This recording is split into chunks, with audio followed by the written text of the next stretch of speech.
The underground sewer network feeds into a regional interceptor, which is kind of a sewer highway that runs to the treatment plant.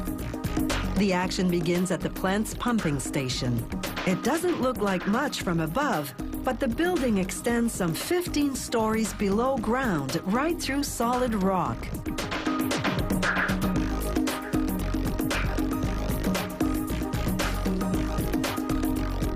The wastewater collects in huge underground wells. It's not a pretty sight. It's full of dirt, garbage, and fecal matter. It also contains high levels of phosphorus, a poisonous element in the nitrogen family that's harmful to waterways because it promotes the overgrowth of algae.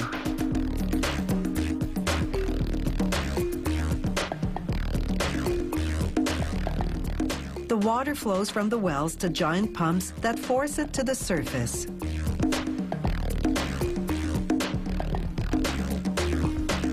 The plant has backup generators to keep the pumps working in case of a blackout and devices to prevent water from backing up should a pump have to be shut down for servicing.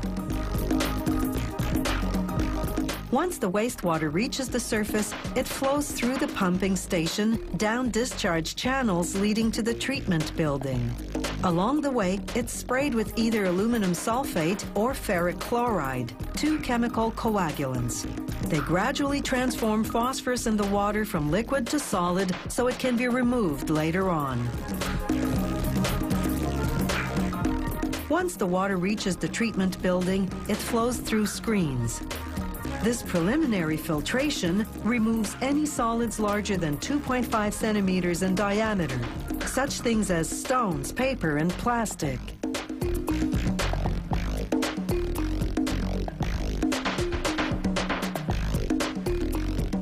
Giant presses compact this garbage, squeezing out the excess water. Trucks then haul the stuff to a landfill where it's buried. The wastewater, meanwhile, flows into large tanks called grit chambers. Grit refers to particles in the water, such as gravel, that are inorganic, meaning they don't decompose or burn. These particles, some as tiny as a grain of sand, gradually settle to the bottom. Then they're pumped out and trucked to the landfill.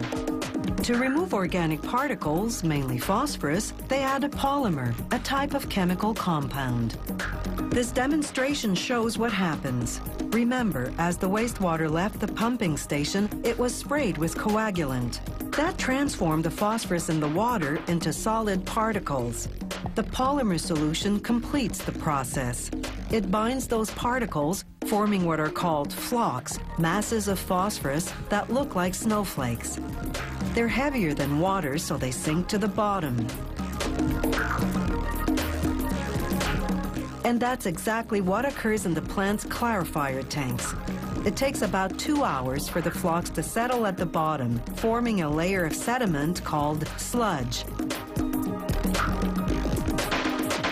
A system of rakes and pumps collects the sludge and transfers it to the sludge treatment building. Unless testing shows a need for additional treatment, the clarified, fully treated wastewater now flows to what's called the outfall, a series of channels that discharge into the river.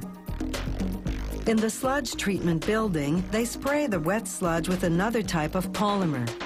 This further solidifies it so that filter presses can more easily squeeze out the water.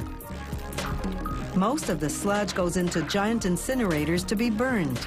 The ashes go to a landfill.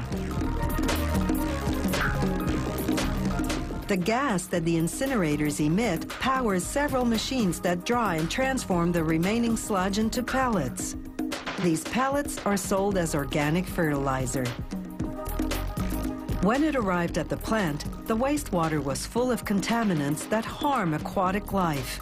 Now, after treatment, it contains 80% fewer suspended solids, such as fecal matter, and 75% less phosphorus.